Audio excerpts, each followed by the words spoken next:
cold. It's a tough year for everybody. Honestly, you guys don't look great, but we'll work with it. It's okay. Yeah, tough year for everybody. Listen, crazy things are happening. Planes are falling out of the sky. There was a terrorist attack New Year's. I'm pretty sure you all forgot about that already. Crazy. Listen, when you look at all the bad news and all the bad things happening and how chaotic it can be, you sit back and you think, you know what? Belichick and his girlfriend aren't the worst thing happening right now. Yeah, look, I know some of you are jealous. I'm jealous. Yeah, he's an old man, but you know what? I know what you thought the first time you saw it. You said, wow, Belichick's daughter doesn't look too bad. And no, his daughter's 41, coaching at Holy Cross. Yeah, his girlfriend, barring some life choices, could have been graduating from Holy Cross this year.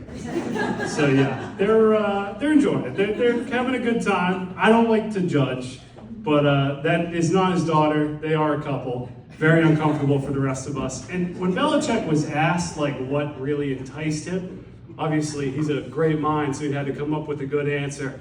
He goes, we have a lot of deep philosophical questions, and you think, what, she go to Harvard or something? No, she went to Bridgewater State. And I'm not hating on Bridgewater State. No, that's exactly what I'm doing. How good is that philosophy department? I swear to God, it can't be that good. And, I'm going to take his word for it. I'm going to believe that they have deep conversations. And Jordan is 24, right? And that's her name, by the way. It's not Gold Digger, like most of you have been calling her the last 2 months. It's Jordan. And Jordan's 24, and I'm 24. She's a good-looking girl. But I look at that relationship and I go, who am I supposed to be jealous in this situation? Because she's 24. That's 8-time Super Bowl champion Bill Belichick right there. What side of the relationship should I be on? I'd rather be on either, and I think you all would too. But listen, right? She says they talk about strategy and they talk about game planning. I do that now with my friends who are poor. So why would I want to do that with him? Anyway, leave them alone. They're good people. But things are good right now. Not everything's good though, because recently my cousins, 2 different pairs, had kids within a month of each other, right? And I can't go on Facebook anymore. They, every time, different video, right? You've seen this from your friends. The minute they have a kid, they're Martin Scorsese. And every video's new Goodfellas for some reason, right? They think they're movie directors with what they're putting out there. Listen, I know the story, you know the story. Camera's right in their kid's face. Oh, look, that kid's screaming into the mic, saying nothing. Oh, he's singing, look. Oh. Yeah, you see a kid, another video, right? Throwing a duster of a football in the air. Oh my God, he's like a little Tom Brady. Look at him go. So, I'm over at my cousin's house. She's got her camera out. She's, David, get in here. All right, why? What's going on? I run in. They're in the bathroom. He's swimming. Oh, look, he's swimming. It's like he's a little Michael Phelps. Okay, all right, well, listen. So I walked over and I dunked him in the tub and I said, look, he's drowning. He's like a little Whitney Houston. Shout out Whitney Houston for drowning in a bathtub. It took me an hour to find one celebrity. Yeah, we're all having a good time, right? Everybody drinking, tip the bar. Listen, I got one more for you before I go. So, family's important, as you can tell from the way I feel about the kids. My mom's here tonight. Shout out, Mom. My mom had a stroke about a year and a half ago. And if you've never been a part of that, it's not as bad as it might seem, but it's not good either. So I'll describe the night for you, because I remember like it was yesterday. We were both sitting at the kitchen table. We got up. Dinner was basically over. And my mom says, listen, go switch the laundry over. Everybody hears these chores. You get called out. Just go do this, go do that. And if you don't do it, your parents, they rip you a new one. And at that point, I was on like 50 new ones. So I said, all right, I'm going to go do it. And all of a sudden, I hear a crash on the floor. And we turn around, and me and my dad are looking at her, and she's just staring off and just dead-eyeing us.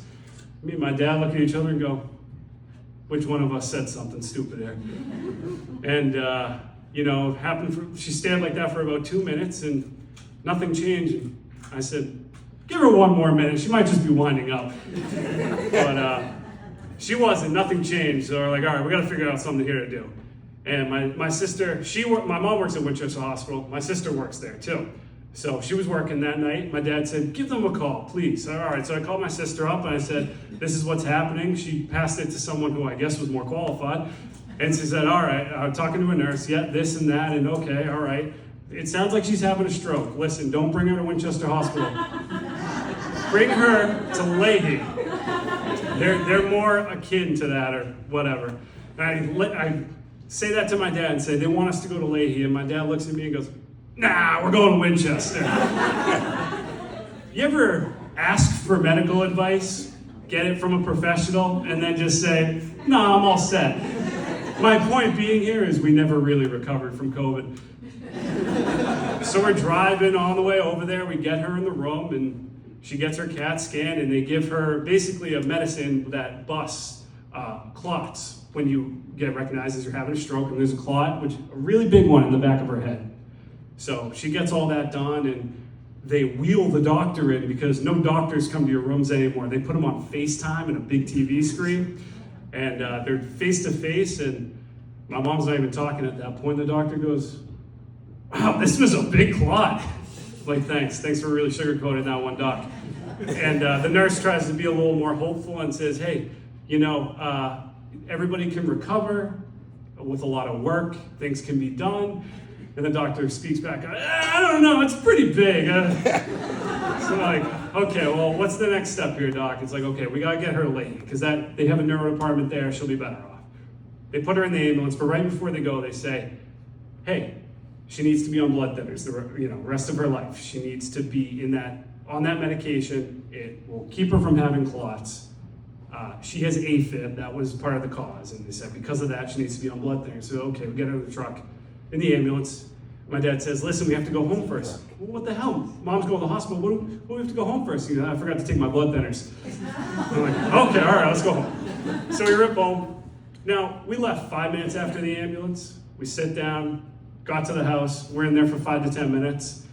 Went to Leahy, it took another 5 minutes. We get there, we start walking in, an ambulance pulls up right behind us. And we're like, oh, well, okay, this is just where they drop them off. And they're like, isn't that Mom? It took us 25 minutes to get over here. How the fuck did we beat the ambulance? So we get her in, and the doctor's talking, and they say, listen, she's gonna be all right. She's gonna make a full recovery. But it was because of you guys. It was because you took her and got her right to the hospital in such a small amount of time. And don't clap, don't clap. Listen, we gotta do these things. Family, right? And my mom looks at me and she says, thank you. Without you, I would either not be talking, I'd be a vegetable. So because of you, you saved my life. And I said, Mom, I never switched over that laundry. You guys are a great crowd. Thank you. Thank you for coming tonight.